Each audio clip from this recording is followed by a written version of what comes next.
Jacob had always believed in family. He worked hard, provided for his wife, Emily, and eagerly awaited the birth of their first child. But the moment he saw the baby, a child with dark skin, his world shattered. Shocked and betrayed, he walked out, leaving Emily and the newborn behind. Days turned into months, and his anger slowly gave way to doubt. Had he been wrong? Emily, devastated by his abandonment, struggled to raise the child alone. She pleaded with him to take a paternity test, but he refused, convinced that the truth was already clear. The whispers of his friends and family only fueled his resentment. His wife had cheated, and there was nothing more to say. But fate had other plans. One evening, 6 months later, Jacob received a call from the hospital. A nervous voice on the other end hesitated before speaking. "Mr. Carter, there's something you need to know. There was a mistake the night your wife gave birth. 2 newborns were accidentally switched." Jacob's heart pounded. "What are you saying?" "The baby you abandoned is not only your wife's, but he is also yours. Your biological son was given to another family, and their child, who was born at the same time, was mistakenly placed in your wife's arms." A cold wave of regret crashed over him. He had left his wife and child over a mistake, a cruel, tragic accident. He had turned his back on the woman he loved, on the family he had dreamed of, because of his own assumptions. Without hesitation, he drove to Emily's house, hoping it wasn't too late to fix what he had broken. Would she ever forgive him? Would his son ever know the father who had abandoned him? Jacob was about to find out. Jacob's hands trembled as he knocked on Emily's door. The house was dimly lit, the warmth of a home he had once belonged to now feeling like foreign territory. A part of him feared she wouldn't answer. A bigger part feared she would. After a long pause, the door creaked open. Emily stood there, her eyes filled with something between shock and exhaustion. In her arms, the baby he had walked away from 6 months ago. "What are you doing here?" Her voice was flat, guarded. Jacob swallowed hard. "Emily, I know the truth." She stared at him, unmoving. "And what truth is that?" His throat tightened. "The hospital called me. They admitted they made a mistake. Our baby was switched at birth." He let out a shaky breath. "I was wrong. You were wrong?" She cut in, her voice laced with anger. "You abandoned me, Jacob. You abandoned him." Jacob's eyes fell on the baby, his baby. The child blinked at him with innocent curiosity, completely unaware of the pain his father had caused. "I know I don't deserve your forgiveness," Jacob said, his voice cracking, "but I'll do whatever it takes to fix this." Emily let out a bitter laugh. "Fix this? Do you think an apology can erase the months I spent crying myself to sleep? The nights I held him, wondering how I'd explain to him that his father didn't want him." Jacob's chest ached. He had imagined this moment, but nothing could have prepared him for the weight of her words. "I was a coward," he admitted. "I let my anger control me instead of trusting you, instead of trusting us." He hesitated before adding, "I want to make things right. Please, tell me what I have to do." Emily looked down at the baby, then back at Jacob. A storm of emotions flickered across her face.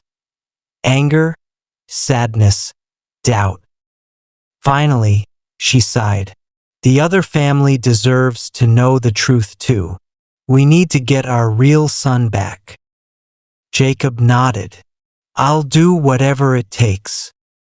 But deep down, he knew that getting his real son back was only part of the battle. The bigger fight would be earning back Emily's trust and proving to the son he had abandoned that he was a father worth knowing. And that journey was just beginning. The days that followed felt like walking through a fog, thick, uncertain, suffocating. Jacob and Emily sat across from each other in the hospital's legal office, a place neither of them imagined they'd ever be. The weight of their reality pressed down on them. 2 families, 2 babies, and a mistake that had stolen 6 months of their lives. The hospital administrators spoke in careful tones, their words wrapped in legal jargon and formal apologies. A DNA test confirmed the truth. Their biological son, a baby with Jacob's sharp nose and Emily's delicate features, was living in the arms of another couple. And the child Emily had nurtured, the one Jacob had once rejected, had no biological connection to either of them, yet had become a part of her soul. Emily flinched when the officials mentioned corrections. The word felt clinical, as if the past 6 months could be erased with a simple exchange. But these weren't objects. These were children. Lives had already been intertwined in ways no paperwork could undo. The other couple had been contacted. A meeting was arranged. And so, on a cold afternoon, in a quiet hospital room, Jacob and Emily came face to face with the parents of their biological son. The couple, Michael and Sarah, looked as lost as they did. Sarah clutched the baby in her arms, her eyes puffy from sleepless nights and endless worry. Michael, a strong-looking man, kept glancing between the 2 infants, his expression unreadable. No one spoke at first. The silence was thick with fear, grief, and something even heavier, love. Love for the wrong child. Love that had been nurtured despite biology, despite mistakes. Jacob's eyes finally met his real son's. A rush of emotions surged through him: joy, guilt, longing. The boy cooed softly, unaware of the storm around him. Emily, cradling the baby she had raised, held him closer. Her fingers trembled. Could she just hand him over? Could she take another baby in his place and pretend the past 6 months never happened? The doctors had expected a simple exchange, but there was nothing simple about this. Nothing at all. The room was silent except for the soft cooing of the infants. 2 babies, unaware of the turmoil surrounding them, rested in the arms of the only parents they had ever known. Emily's grip on the child she had raised tightened. How could she just hand him over? He wasn't her blood, but he was her son in every way that mattered.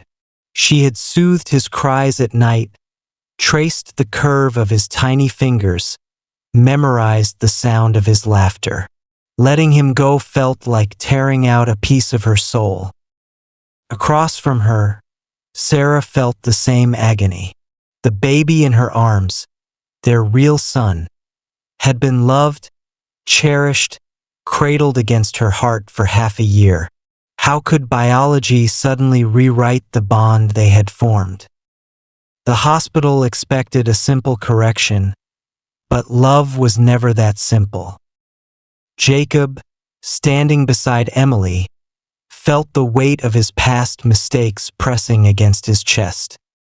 He had been so quick to walk away, so certain of betrayal, only to realize that love wasn't dictated by DNA. Looking at the baby in Emily's arms, the one he had once rejected, he felt an ache he couldn't put into words. This child, the one he had abandoned, had done nothing wrong. Michael, the other father, finally broke the silence. His voice was steady but heavy with emotion. "We need to do what's right for them. Not for us, not for the hospital. For them." Emily's eyes met his. There was no perfect answer, no painless solution. The hospital had offered legal support for an immediate exchange. But could they really uproot these children from the only parents they had ever known? Could love, once given, be undone? Emily took a deep breath. "I can't just pretend these past 6 months never happened," she whispered. "But I want to know my son, and I want them to know each other." Sarah nodded, tears brimming in her eyes. Maybe this doesn't have to be goodbye." A decision took shape, not one forced by legalities, but one built on love. They would remain in each other's lives, slowly transitioning the children into their biological families while preserving the bonds already formed. It wouldn't be easy. There would be pain, confusion, and difficult days ahead. But love wasn't about possession. It was about choosing to stay, to fight for connection even when the world expected separation. Jacob reached for Emily's hand, a silent promise passing between them. He had left once, but now he would stay. And this time he would fight for his family, all of it. The transition was slow, delicate, and filled with moments of hesitation. At first, the meetings were brief, Sunday afternoons in the park, where the babies played side by side, unaware of the tangled fate that had brought them together. Emily and Sarah sat on the blanket, their conversations cautious but growing warmer with time. Jacob and Michael, once strangers, now shared quiet conversations, bound by an understanding few could grasp. The children thrived in both households. Emily still woke in the middle of the night, aching for the child she had raised. But she found solace in knowing he was happy, surrounded by love. And in turn, she cherished every moment with her biological son, learning his laughter, his tiny gestures, his way of clinging to her like he had always belonged. Jacob, too, changed. The weight of regret never fully left him, but he carried it differently now, not as a burden, but as a lesson. He became a father in the truest sense, present in ways he never had been before. He vowed never to let doubt or fear make his decisions again. Months turned into years. The boys grew up like brothers, spending weekends together, sharing birthdays, and forming a bond that no paperwork could sever. To them, family was never defined by blood alone. It was love, effort, and the choice to stay. One evening, as the families gathered for yet another shared dinner, Jacob watched Emily laughing with Sarah, the two women who had once been caught in an unimaginable storm but had found their way through. He looked at the two boys, running through the yard, their joy unburdened by the past. And for the first time in a long while, he felt at peace. He had made mistakes. He had walked away. But love had given him a second chance. And this time he had chosen to stay.